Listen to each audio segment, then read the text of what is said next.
कुनै मान्छे हामीसँगै छ, हामी धेरै कुराहरू गर्छु भनेर सोच्छौँ नि, तर त्यो मान्छे अगाडि आइसकेपछि, भेट भइसकेपछि कतिपय कन्टेक्स्टमा यस्तो हुन्छ कि हामी कुरै गर्दैनौँ के। अनि कुरै हुँदैन, गर्नुको लागि कुरै छैन जस्तो हुन्छ।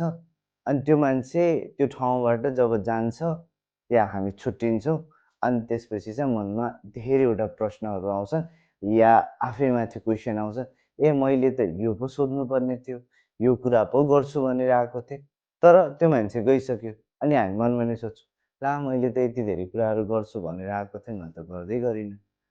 हामी पनि यस्तै गरिदिन्छ थाहा छ।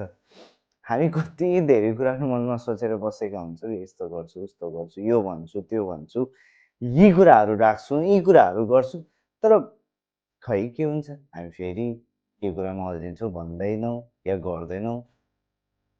अनि पछि सोध्छौँ के त्यति बेलासम्म समय गइसकेको हुन्छ। हुनसक्छ कतिपय केसमा त त्यो मान्छे नै गइसकेको हुनसक्छ। के फाइदा भयो? त्यति बेला जुन मोमेन्ट तपाईँहरूसँग छ, जुन मोमेन्ट तपाईँहरूसँग छ, त्यसमा तपाईँहरू आफूले सोचेका भावनाहरू, आफूले सोचेका कुराहरू गर्नुहोस्, सेयर गर्नुहोस्। केही कुराहरू खेल्न मन लाग्छ खेल्नुहोस्, जान मन लाग्छ जानुहोस्, घुम्न मन लाग्छ घुम्नुहोस्, तर गर्नुहोस्। यो नसोच्नुहोस् कि म भोलि गर्छु, सायद त्यो भोलि हुँदैन कि।